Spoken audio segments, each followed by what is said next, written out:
presidente de Bolivia, Luis Arce, le ha respondido a la presidenta Dina Boluarte, quien durante el mensaje a la nación, recordemos, mencionó a Bolivia como un país fallido, ¿no? Como un estado fallido. La tensión diplomática ya está. ¿Qué es lo que va a suceder ahora? Se lo contamos. Un país sin inversiones, sin obras ejecutadas, con mayor pobreza, camino a convertirnos en un país fallido, como Cuba, como Venezuela, como Bolivia. Ni Manco Cápac saliendo del lago Titicaca lograría ayudarla de esta aparente metida de pata que podría provocar una batalla diplomática en el altiplano. Y es que a Dina Boluarte no se le ocurrió mejor idea que citar a Bolivia como un país fallido para supuestamente evidenciar que ella era la salvadora de la democracia en el Perú. Querían convertir al Perú en un país fallido, es decir, en un paria internacional. Los dardos fueron lanzados y la respuesta del presidente boliviano Luis Arce no se hizo esperar. El mandatario altiplánico ya ha pedido las explicaciones respectivas a través de las embajadas, pues desea que las desafortunadas palabras de la presidenta queden como un malentendido y no se malogre la buena relación entre ambos países. Para el expresidente del Tribunal Constitucional, Ernesto Blume, Dina solo trató de explicar que su decisión llevó al país a no caer en los errores comunistas. Ahí hay dos tesis interpretativas. Una tesis interpretativa rigurosa, draconiana, que dice no puede decir una coma ni un punto más de lo que está por escrito y ahí se extralimitó. Y además mencionó un país y eso es... Y ha respondido. Y ha respondido.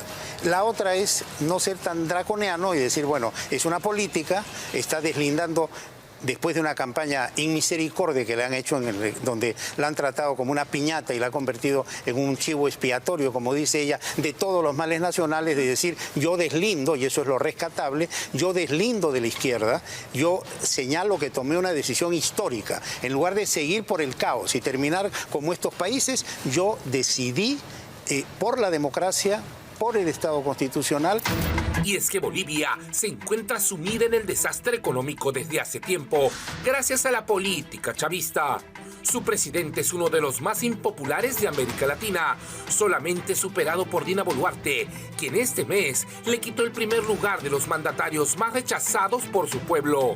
En este país, la moneda está muy devaluada, casi no hay combustible y sus ciudadanos hacen largas colas para conseguirla. Lo mismo sucede con las medicinas, que cada día están más caras. Ese es el estado fallido boliviano señalado por Dina Boluarte. Una nación sumida en la desesperanza de un gobierno impopular que al parecer no sabe cómo frenar uno de los peores momentos vividos por el pueblo del altiplano. Claro, en lo estricto no es un estado fallido Bolivia, pero sí que este modelo económico que no debemos repetir en lo absoluto en el Perú ha llevado a ese país a una situación sumamente complicada. Recordemos nada más, hace unos meses empezaron incluso nuestros hermanos bolivianos a comprar soles en vez de dólares, porque el dólar era simplemente inalcanzable para ellos. Y así una serie de problemas, un deterioro generalizado de la situación social en Bolivia. Así que miremos al vecino para ver qué es lo que no queremos repetir en nuestro país. Pero claro, ella utilizó un término que en Bolivia rechazan y que en este momento nos ha generado cierta tensión política, diplomática, que esperemos se supere. Vamos a hablar ahora del viaje de la presidenta Dina Boluarte. Ella quiere ir a Japón, quiere ir a Indonesia, ¿no? Se va de viaje ella nuevamente. Y claro, ayer el premier Arana dio una conferencia de prensa para tratar de explicar cuál es el motivo de este viaje, ya que a juzgar por lo que dicen algunos parlamentarios y algunas personas también en la calle, ella se iría de turismo, aunque eso no es así, porque sin duda tiene actividades protocolares que cumplir. Un nuevo viaje para Dina. Sigue la polémica por el recorte del mensaje presidencial. Esta vez el primer ministro Eduardo Arana aclaró que el texto fue simplificado para facilitar su lectura. Lo que se hizo fue agregar una data resumen de la parte que la señora presidenta ya había leído. Ante el escenario de un posible tsunami, el ministro de Defensa, Walter Astudillo, anunció que la alerta y el cierre de puertos en todo el litoral continuarán hasta que el mar se normalice. Afortunadamente, conocemos que los resultados no han sido mayores, han sido mínimos las tren de olas, y sin embargo continúa todavía la alerta tsunami y el cierre de puertos a nivel nacional hasta que volvamos a las situaciones normales. Por otro lado, el canciller Elmer Schaller defendió el viaje de la presidenta Dina Boluarte a Japón e Indonesia. No descartó sustentar este pedido ante el Pleno del Congreso para lograr la autorización de un viaje que será del 5 al 12 de agosto. La señora presidenta va a desarrollar una agenda que tiene importantes hitos. El primer hito es que se va a reunir con el Consejo Empresarial Peruano-Japonés. En medio de este pedido, el titular de la PCM, Eduardo Arana, expresó el saludo del Ejecutivo a la nueva mesa directiva que encabeza José Gerí, quien tiene la misión de tramitar la autorización del viaje de Boluarte, y se prevé que para ello se deberá convocar a un pleno extraordinario. Bueno, ya sabemos que como se han estado dando las votaciones y las elecciones en el Parlamento y las alianzas, no va a ser difícil que le digan a la presidenta, vaya usted a Japón, ¿no? Porque señalan que hay como 10 viajes más que se vienen. Vamos a ver en cuántos, si se sube, a cuántos aviones más se sube la presidenta. Lo cierto es que este viajecito sería del 5 al 12 de agosto a Japón e Indonesia. Estamos hablando de más de una semana en el que la presidenta tiene previsto acudir a la Exposición Universal Expo 2025 Osaka Kansai y también a un evento en Yakarta, esto es en Indonesia. Ha pedido al Congreso salir del país del 5 de agosto al 12, o sea, de martes a martes, para poder estar en estos países asiáticos. Recordemos que los últimos viajes han sido por la entronización del Papa León XIV en el Vaticano, luego se fue a Francia y luego se fue al Ecuador.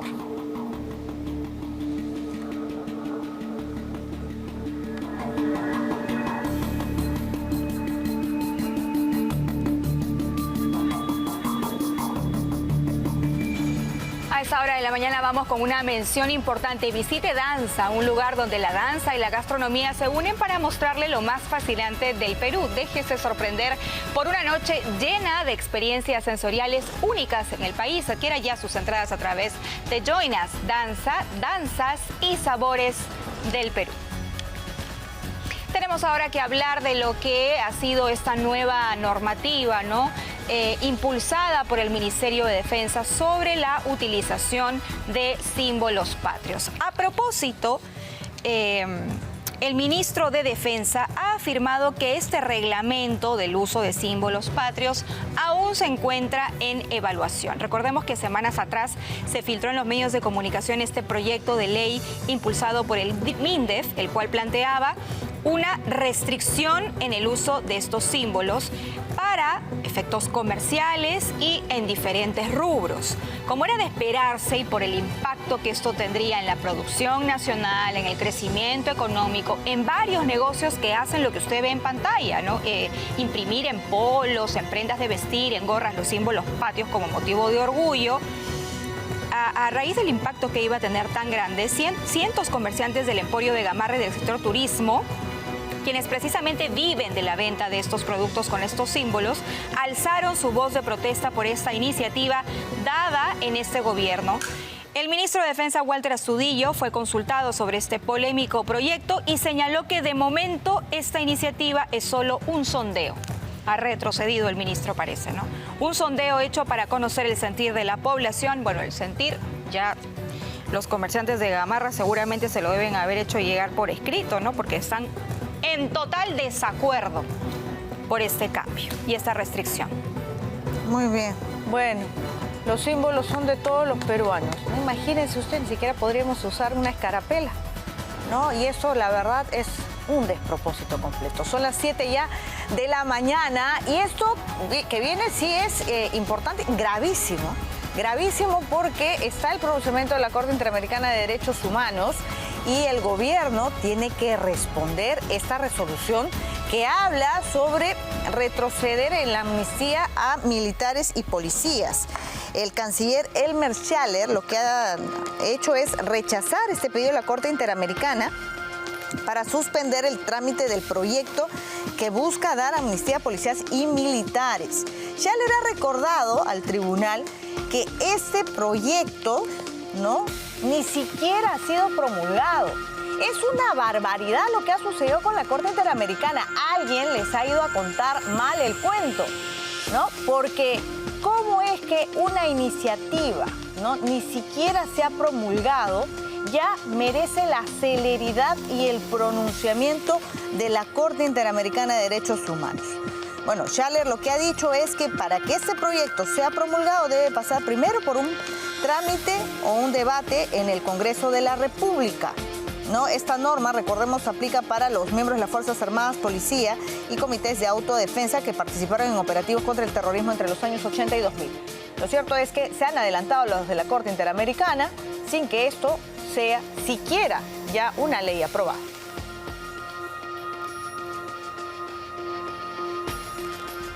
El Ejecutivo quiere trabajar de la mano con el Congreso de la República y en este sentido el premier Eduardo Arana ha señalado que va a existir una coordinación permanente con la mesa directiva que preside José Gerí, nuevo presidente del Congreso de la República. Incluso Arana le ha deseado suerte, ¿no?, en su gestión.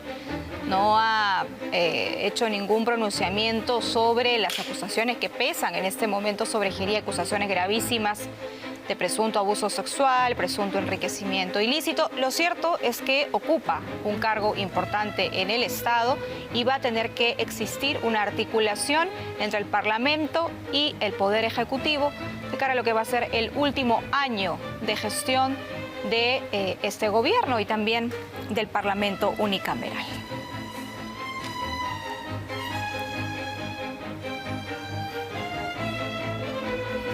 Bueno, lo cierto es que al presidente del Congreso lo andan pifiando por donde va, ¿no?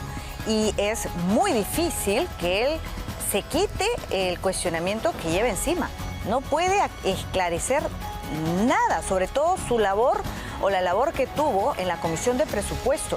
Ana Segarra, también de Somos Perú, tiene una grave acusación que se suma ya a las sentencias que acumula la empresaria que la acusa de haberle entregado dinero para la aprobación de proyectos en esta importante Comisión de Presupuesto y que ahora Ana Segarra dice que sí conoce a la empresaria, que sí le pidió un favorcito, ¿no?, para la campaña, pero que ella no recibió coimas. Incluso habla de demandar a la empresaria. Salió a defenderse y dar la cara debido al escándalo de un posible acto de corrupción. La vocera de Somos Perú, Ana Segarra, se vio entre la espada y la pared y no le quedó otra alternativa que salir a hacer un mea culpa, reconociendo que mantuvo comunicación con la empresaria Blanca Ríos cuando era coordinadora del despacho del fallecido congresista Hitler Saavedra para darle trabajos proselitistas. Yo soy congresista de la República desde octubre del 2024. Voy a reconocer un error. Eso sí es muy cierto. La señora en su momento como coordinadora me dijo que quería apoyarme porque sabía que yo realizaba actividades políticas y actividades sociales en mi región.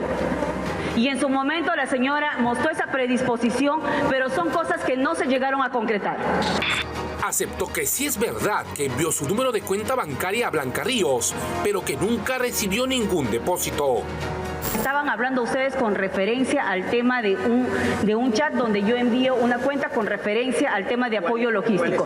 Que justamente yo en ese momento, como les mencionaba, yo lo envié, pero no hubo totalmente nada se llegó a concretar porque justamente la transferencia. Una grave denuncia que es falso, totalmente falso, porque en ningún momento la señora ha efectuado algún pago alguno hacia mi persona. Más bien yo desde acá la reto a la señora que muestre los supuestos vouchers que ha mandado a mi nombre. Señaló que dichos supuestos favores proselitistas las hizo por orden de su ex jefe, el desaparecido congresista Hitler Saavedra. Y justamente bajo subordinación de mi ex jefe. Y yo cumplí fielmente con mi trabajo en poder trasladar las solicitudes y todo lo que ellos me indicaban. Yo ya les he explicado, yo he tenido conversaciones, sí, para dar información, para trasladar las inquietudes, para poder dar comunicaciones, todo con referencia a ellos. Dijo además que despidió de su despacho a su trabajador Nahum Hidalgo, señalado por Ríos como la persona que supuestamente recibía dinero para darle al actual presidente del Congreso, José Gerí, quien en ese momento se desempeñaba como presidente de la Comisión de Presupuestos para obtener la aprobación de una obra de riego en Cajamarca.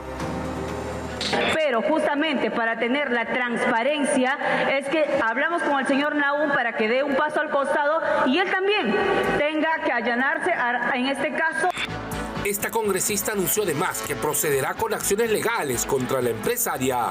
Porque también voy a tomar acciones legales en su contra porque está mancillando todo el trabajo y todo lo que he venido realizando durante este tiempo. Un nuevo incendio político que para apagarlo se necesitará una exhaustiva investigación para determinar si el presidente legislativo y la vocera de un partido también estarían colgados de los brazos de la corrupción. 3 condenas por delitos como falsedad ideológica. Son las condenas que pesan sobre Ana Segarra. En todos los casos, el Poder Judicial le dictó prisión suspendida. Para esto, que es gravísimo, para Somos Perú, no era grave, no fue tomado en cuenta, no han frenado sus aspiraciones políticas. La señora quiere continuar en el año 2026 y quiere postular y tentar nuevamente un cargo público. Y encima Somos Perú la premia con la vocería de ese partido. Así están las cosas. Vamos a hablar de Rafael López Aliaga, el alcalde de Lima. Estuvo anoche conversando con Milagros Leiva y él ha dicho algo bastante contundente. El alcalde ha señalado que él sí tiene cómo demostrar que el actual ministro de Transportes y Comunicaciones sí fue a su oficina en varias oportunidades para solicitarle primero ser miembro de su partido y luego para que lo ayudara supuestamente a ser ministro de Transportes y Comunicaciones. Eso es lo que dijo anoche el alcalde. Lo calificó de inexperto y hasta lo llamó cuota de poder. Que el señor, el único mérito que tiene, ya, que es la cuota de Acuña, ¿no?, en este gobierno que sostiene a Dina Boluarte. Rafael López Aliaga arremetió nuevamente contra el ministro de Transportes y Comunicaciones, César Sandoval. Su único mérito es ser ayayero de Acuña. Su única, dime por favor, yo he revisado su currículum, no tiene ninguna experiencia en transportes y en comunicaciones, menos todavía. Pues. El alcalde de Lima ha dejado claro que no piensa rectificarse pese a la amenaza del titular del Ministerio de Transportes y Comunicaciones de demandarlo. Delante de un juez se la va a revertir. Si él entra a un proceso ante un juez, va a salir acusado. En Milagros Leiva entrevista, López Aliaga dijo tener como probar que Sandoval le pidió ayuda para ser ministro o congresista de la mano de Renovación Popular. Porque lo tengo registrado. Fue a mi oficina Miraflores, yo tenía una oficina Miraflores, ¿no?, en la cual fue 2 veces. ¿Con quiénes? ¿Hay testigos? Con testigo. ¿Quién? ¿No? Pero tengo la declaración del testigo. Pero quiero hacerlo esto ante un juez. Este pedido, según contó, se habría dado cuando él candidateaba para ser presidente. Él ha ido a mi oficina 3 veces, 2 a mi oficina privada, y yo lo rechacé. Las 2 veces lo rechacé, porque no me gustó. O sea, cuando tienes un tipo que te adula, yo no, fuera. Sin embargo, una vez ya siendo ministro, Sandoval también habría recurrido a él para no ser censurado. Con esa gente no se puede hacer nada, Milagros. No está pensando en el bien común, en cómo le soluciona la vida a la gente, cómo feliz a la persona, no. Está pensando en él y él. El burgomaestre reiteró que no permitirá que sea el MTC el que tenga a su cargo el funcionamiento y administración del tren Lima-Chosica, por el que tanto ha trabajado. Si la MUNI Lima le da 500 millones de dólares, ¿no?, en valor de mercado a este caballero, lo deshuesa, ve una oportunidad de negocio, ¿no? Mal habido. Pero... O sea, ¿usted considera que Sandoval es un corrupto? Yo te hablo de lo que es la práctica usual en el Estado peruano. Además, ha convocado a los alcaldes de distintos distritos involucrados, como Chosica y Chaclacayo, a conformar una mesa de lucha y exigir la puesta en marcha de este proyecto. Bueno, hay una investigación en el Gobierno Regional de La Libertad. ¿Cómo es posible que se beneficie a un joven que no tiene mayor trayectoria en cuanto a licitaciones en el Gobierno Regional? La Fiscalía por eso ha llegado para un operativo de exhibición de documentos en esta sede para verificar información sobre procesos de selección y adjudicación de obras. Lo que pasa es que hay esta investigación, ¿no?, que lleva a Lucero Nicole Coca Condori. Su empresa, ¿no?, que recién ha sido creada, además, en el 2023, ya tiene contratos por más de 300 millones de soles. En este gobierno regional no sabemos si liderado, valgan verdades ya, porque Acuña para tanto de viaje que no sabemos quién manda allí en el Gobierno Regional de La Libertad. El padre de esta empresaria en cuestión se reunió con Acuña en marzo de este año, según se ha podido constatar en registros públicos.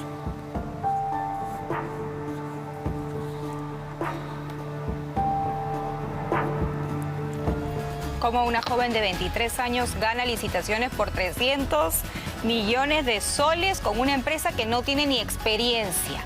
Muchas cosas debería responder el gobernador regional de La Libertad, César Acuña, sobre este caso, por ejemplo, y de qué manera se han otorgado estas licitaciones favoreciendo grandemente a esta jovencita universitaria de poco más de 20 años. Vamos a hablar ahora del candidato del partido Nuevo Perú, ¿no?, el partido de Verónica Mendoza. Ella ha presentado al señor Vicente Alanoca, que espera llegar al sillón presidencial. Escuche muy bien lo que dice Vicente Alanoca, sobre todo, por ejemplo, cuando le preguntan si él considera que Venezuela es una dictadura o no, que Cuba lo es o no.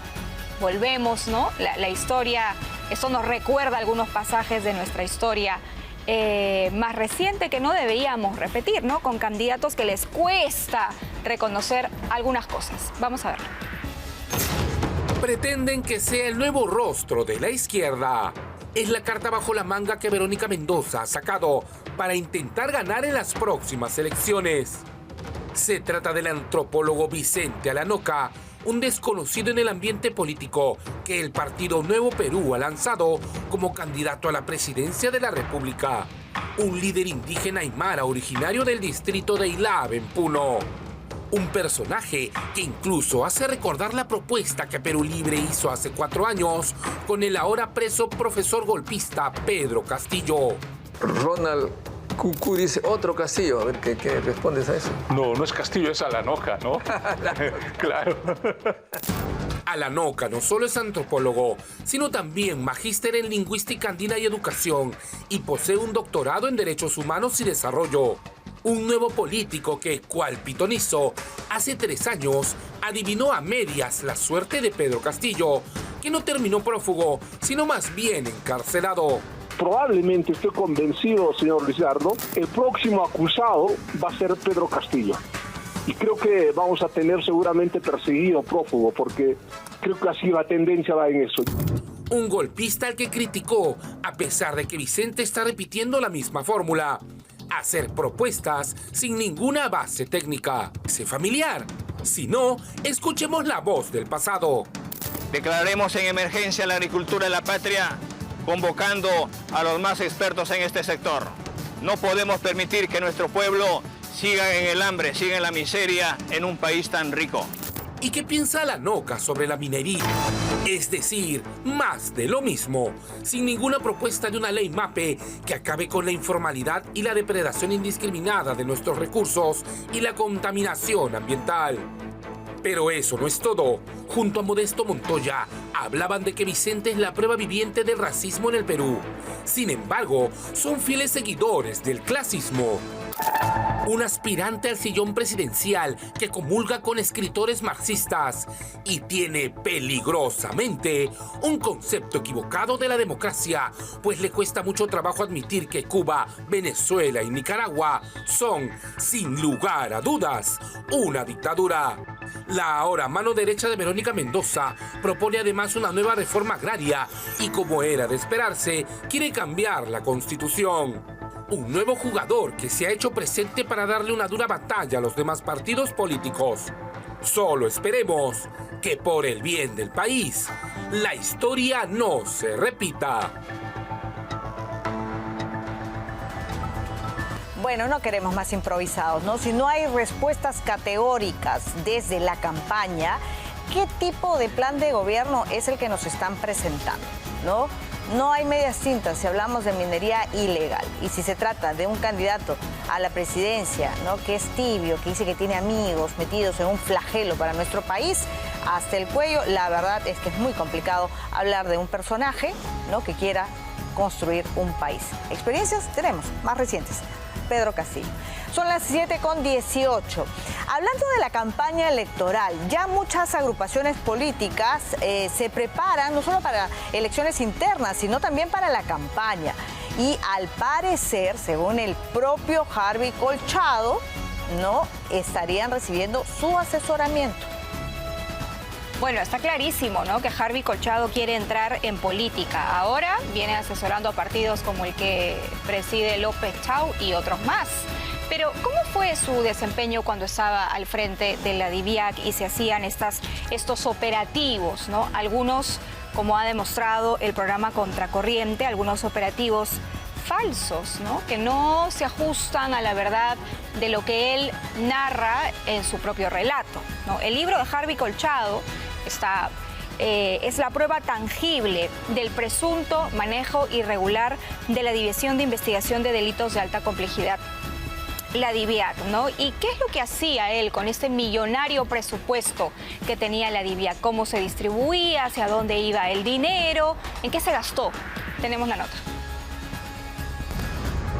Julio Matos Vela ha entregado más de 20 años de su vida a la Policía Nacional, ejerciendo labores de investigación e inteligencia en direcciones especializadas como la DIRINCRI, DIRCOTE y DIROES. A Julio Matos lo acusaron de ser el brazo policial de la organización criminal Los Norteños y Guarayos. Él, según esta imputación, se habría encargado de distraer al personal policial para que sus supuestos cómplices perpetraran un robo millonario al Banco de la Nación de Madre de Dios en el 2015. En este secuestro, ¿usted qué tiene que ver? Absolutamente nada, al contrario, yo era policía, era jefe de radiopatrulla. 8 años después he sido absuelto, 8 años muy duros.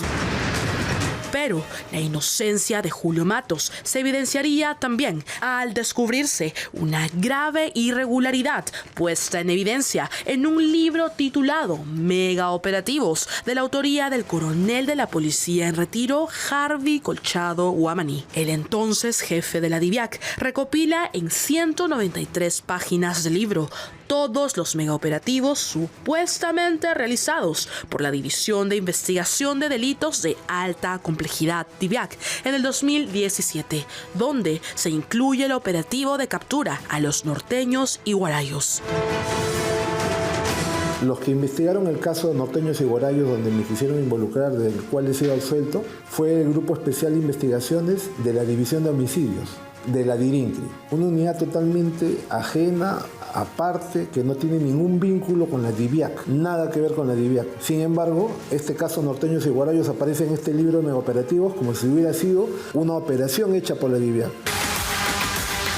Según un informe del Ministerio del Interior, solo en el 2017, la DIVIAC recibió un total de 13.254.400 soles de presupuesto de inteligencia que tuvo que justificar, transparentando los gastos y resultados de sus operativos. ¿Qué ocurre entonces si se demuestra que estos operativos, como en este caso, no fueron realizados por la DIVIAC?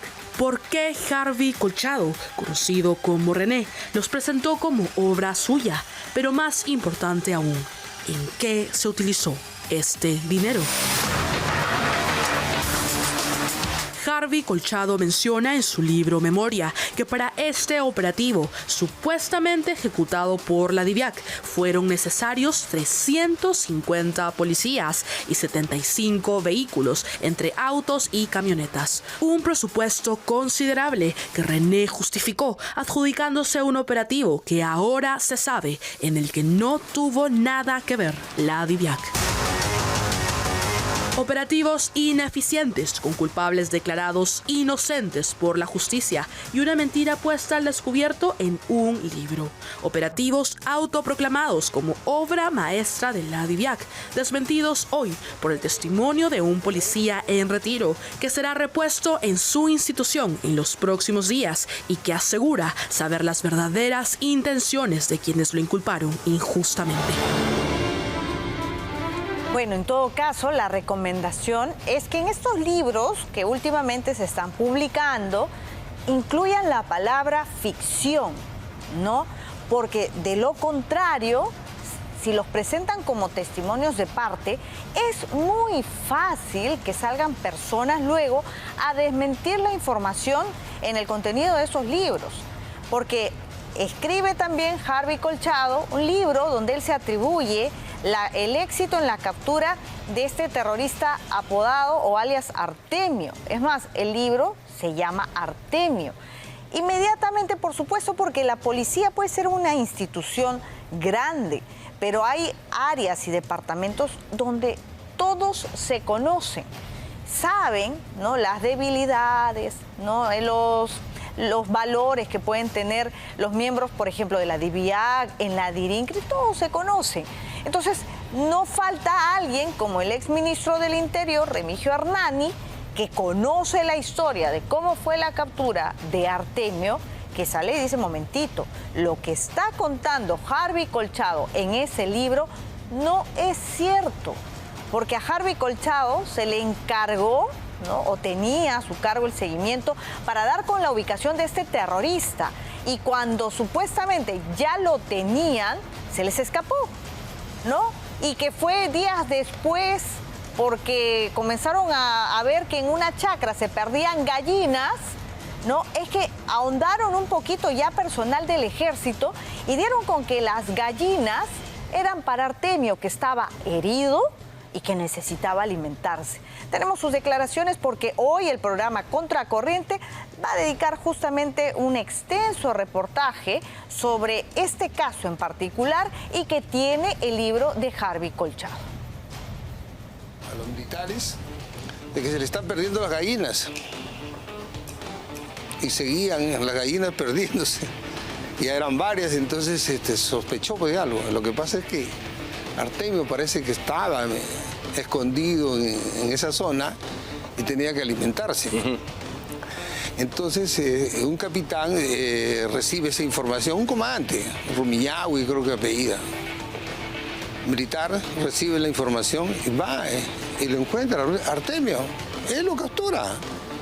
Simplemente se le rinde y dice, no me maten, y se entrega. Esa es la versión verdadera, claro, por gente que ha estado. Pero eso no es lo que sale en ese libro. Ese es un cuento. Mañana lo vamos a demostrar con pruebas, ¿eh? Los cuentos de los caviares son interminables. Los videos. 100 capturas en un mega operativo, invento. Esa palabra de mega operativo es un invento de los caviares. Si esos eran mega operativos, capturar a 100 personas y finalmente... Cuidado con los falsos valores, ¿no? Con personas que quieren atribuirse operativos en los cuales no tuvieron mayor protagonismo, pero que sin embargo les sirve esta fantasía de pronto para escribir un libro y venderse como algo que de pronto no son. Vamos a hablar de Ollanta Humala.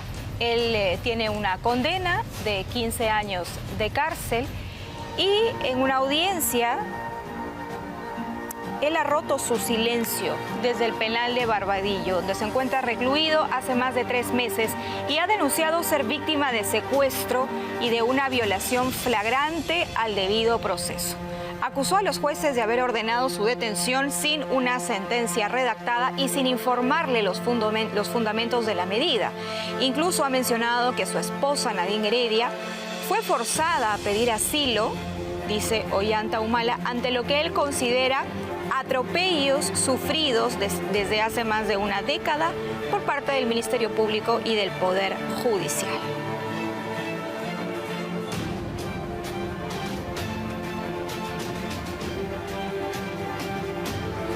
Bueno, y por supuesto nos quedamos con la historia incompleta de cómo es que Nadine Heredia, a propósito del reportaje anterior, cómo es que Nadine Heredia logra, ¿no?, llegar a la Embajada de Brasil, cómo es que ha sido el traslado desde la Embajada de Brasil hasta el aeropuerto y finalmente hasta su llegada al propio país, Brasil, ¿no?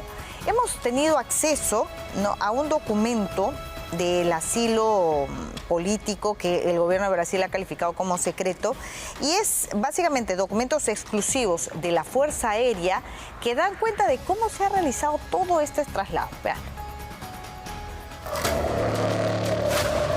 Hoy se cumplen 105 días desde que Nadine Heredia Alarcón abordó este avión rumbo a Brasil, lo que se le otorgara el asilo político que el gobierno de Lula ha calificado como humanitario, pero también lo ha calificado como secreto. En Brasil se ha anunciado que los gastos que hizo el gobierno del presidente Luis Ignacio Lula da Silva no serán transparentados ante el Congreso Federal, como ha sido solicitado en varias ocasiones. El caso ha sido clasificado como secreto de Estado. Ante un pedido de transparencia, la respuesta fue: los costos operativos de la Fuerza Aérea Brasilera son datos de carácter reservado, con plazo de restricción de acceso reservado. La información fue clasificada. Es así como el gobierno brasilero trata de poner candados, pero no los suficientes. 19 personas acompañaron a Nadine Heredia y se encargaron de mantener todo en orden para su partida hacia Brasil. La comitiva prófuga de Nadine Heredia se dio bajo el manto absoluto del gobierno de su padrino político en Brasil y no se escatimó en nada. El mismo embajador de Brasil, Clemente Baena, llegó hasta el grupo aéreo número 8. Acompañando también a Heredia estuvo el ministro consejero André Barquemello, 2 segundos secretarios, el agregado aéreo de Brasil en el Perú. Pero no solo ellos, también el agregado militar, el agregado naval, 2 agregados civiles y 2 policiales, además de un auxiliar de agregado aéreo. Y la única peruana, Nelly Amanda Bueno Hurtado, quien tiene el cargo de funcionaria de agregaduría aérea. Los vehículos son todos del cuerpo diplomático: 2 Audi, un BMW, un Mercedes y 2 Volkswagen.